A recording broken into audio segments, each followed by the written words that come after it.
அழகான தென்காசி பயணம். வண்டியில் பொதிகையில் ஏறி உட்கார்ந்த உடனே என்னோட சீட் இது அப்படின்ட்டு ஒரு பெரியவர் வந்தார். வண்டி கிளம்புறதுக்கு 2 நிமிஷத்துக்கு முன்னாடி இந்த சீன்லாம் பார்த்தீங்கன்னா இந்த தென்காசியில் இருக்கிற வயல்வெளி மரங்கள், இந்த அவர் வந்து சீட்டில் வந்து இது என்னோடது அப்படின்னு கேட்டார். என்னது அப்படின்ட்டு அவர் உடனே டிடி அழைச்சிட்டு வந்துட்டார். வந்தோடனே பார்த்தா அவர் பாண்டியன் எக்ஸ்பிரஸ் போக வேண்டியவர் நம்ம வண்டியில் ஏறிட்டார். ஏறிட்டு இங்கே சீட் மேலே அடடா அப்படின்னு சொல்லிட்டு தாம்பரத்தை இறங்கி அந்த வண்டிக்கு வெயிட் பண்ணி அப்புறம் போனார். நம்ம பயணம் தொடர்ந்தது. பாருங்கள், அவ்வளோ அழகான ஒரு இயற்கை சூழல். January December end January beginning அந்த இயற்கையை உங்களுக்கு காமிக்கிறதுக்காக தான் கட்டையை அடிக்க வச்சுருக்காங்க. இந்த இடத்துல அழகான கோவில் இருந்தது. ரோடு அந்த வைக்கோல் வியாபாரம் செய்கிறவங்க ரொம்ப நேர்த்தியாக இந்த டிராக்டர்லேருந்து பள்ளிக்கு போகிறவங்க, அலுவலகத்துக்கு செல்கிறவர்கள் எல்லாம் நிற்கிறாங்க. அந்த வைக்கோல் நிற்கிற வண்டிக்கு பார்த்த உடனே அங்கே போய் பார்க்கணும் அப்படின்னு போய் பக்கத்தில் போனோடனே அவர் மேலேருந்து நேர்த்தியாக கீழே இறக்குறது, அதை இவர் தோளில் எடுத்துகிட்டு போகிறது, அதை கேப்சர் பண்ண முடியல. ஏன்னா கேமரா பக்கத்தில் வந்த உடனே அவர் அதை எடுக்கிறத நிறுத்திட்டு கேமராவே பார்க்க ஆரம்பிச்சார். சரி, அதனால்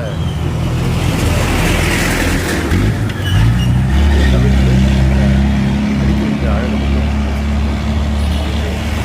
அடுத்த பாட்டுக்கு போகலாக எங்கும் பசுமைங்க அழகாக இருந்தது. இந்த பசுவும் கண்ணும் இது வந்து ஒரு விசேஷத்துக்காக அழைச்சிட்டு வந்தாங்க. இது வந்து இறை வழிபாட்டுக்காகவே வளர்க்கப்படுற பசு கண்ணு. அதை வளர்த்து அவர் பீகார்லேருந்து வந்தவர். ரொம்ப அழகாக இருந்தது இந்த பசுவும் கண்ணு. பசு வந்து கேமரா பக்கத்தில் போனோடனே கேமரா பார்த்துட்டு நேராக வராங்க. அந்த ஃபோட்டோ எடுங்க அப்படின்னு கேட்குற மாதிரி வராங்க. அதுக்கப்புறம் நான் சரி கிளம்பிட்டேன். வயல் பாருங்கள் எவ்வளோ அழகாக இருக்குது. தென்னை மரங்கள் பின்னாடி பேக்ரவுண்ட், அந்த காற்றுல சலசலப்பு அருமையான ஒரு கண்ணுக்கு குளிர்ச்சியான ஒரு சூழல். சென்னையில் இதெல்லாம் பார்க்கவே முடியாது அப்படிங்கிறதுனால இதெல்லாம் நம்ம கேமராவில் பிடிச்சி உங்களோட பகிர்ந்துக்கலாம் அப்படிங்கிறத தான் கேப்சர் பண்ணேன். பாருங்க, இந்த வயலில் பாருங்கள் காற்று பட்டு எப்படி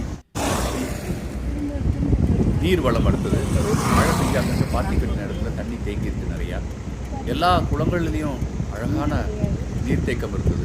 இதில் இன்னொரு அழகான விஷயம் என்னன்னா, இது நம்ம போயிட்டு இருக்கிறப்போ ஒரு டிராக்டர் வந்து உழுதுகிட்டு இருக்கு. அந்த டிராக்டர் உழுதுட்டு இருக்கிற அந்த பின்னாடி நிறைய பறவைகள் வந்து பறந்துகிட்டே இருக்குது. அதை நான் நிறுத்தி அந்த அந்த விவசாயிகிட்ட கேட்டேன், ஏன் இப்படி பறக்குது அப்படின்னோடனே, அந்த டிராக்டரை உழுற இடத்துல புழுக்கள் இருக்குமா, அந்த புழுக்களை கொத்தி சாப்பிட்றதுக்காக அந்த பறவைகள் வருதுன்னாங்க. இவங்க கொஞ்சம் முன்னாடி உங்களுக்கு தெரியும் எத்தனை வெள்ளை கலரில் வெள்ளை நிற பறவைகள் பாருங்கள், எவ்வளோ பறக்குது பாருங்கள். அது அப்படியே அந்த டிராக்டர் ஊதிட்டு இருக்குது, டிராக்டர் பின்னாடியே பறந்துக்கிட்டு இருக்குது. அது கீழே கொத்தி எடுக்குது. அது வந்து அழகான ஒரு இயற்கை காட்சியாக இருந்தது அது பார்க்க. அவங்க தான் உழுறது இல்லாமல் பார்க்குறதே இல்லை. மாடுகள் கட்டி விடுறதுலாம் இப்போ இல்லைங்க, எல்லாம் டிராக்டரில் தான் விடுறாங்க இந்த இடத்துல எல்லாமே. தென்னை மரம் எல்லா இடத்துலையும் படர்ந்து இருக்குது. இது பாருங்கள், பறவை கூட்டமாக பறக்குது. இந்த முன்னாடி டிராக்டர் ஓட்டு அதுக்கு முன்னாடி போயிட்டு அது முடித்த உடனே அந்த இடத்துல அந்த புழுக்கள் சாப்பிடும். இந்த புல்வெளி பாருங்க, இது பயிரிட்டுற பயிரை அந்த காற்று வந்து அப்படியே தென்றல் வருடி அப்படியே முடியெல்லாம் சிலுக்கிற மாதிரி இப்படி சிலுசிலுப்போடு அந்த வயல்வெளி இருக்கு. ரொம்ப கண்கொள்ளா காட்சியாக இருந்தது. இதெல்லாம் பார்க்குறதுக்கு ரொம்பவுமே அருமையாக இருந்தது. இதெல்லாம் நம்ம நகரத்தில் இருக்கிற நமக்கு இதெல்லாம் பழக்கமே கிடையாது சுத்தமாகவே. அதனால தான் இதை பதிவு பண்ணணும்னு தோணுது எனக்கு. சுற்றிலும் தென்னம்பிக்கை காற்றுங்கிற மாதிரி சுற்றிலும் ஒரே பச்சை பசையில் சூழல். தென்னை மரங்கள் சுற்றி எல்லாத்துலையும்.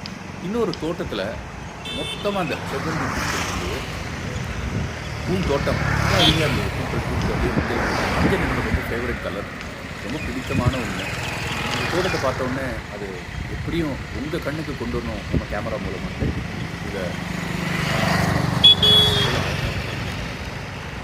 பூக்கள் கண்கொள்ளா காட்சிங்க. இந்த பயணம் பூராக ரொம்ப அருமையாக இருந்தது. இதை நீங்கள் ரசிக்கிறீங்க. Thank you so much.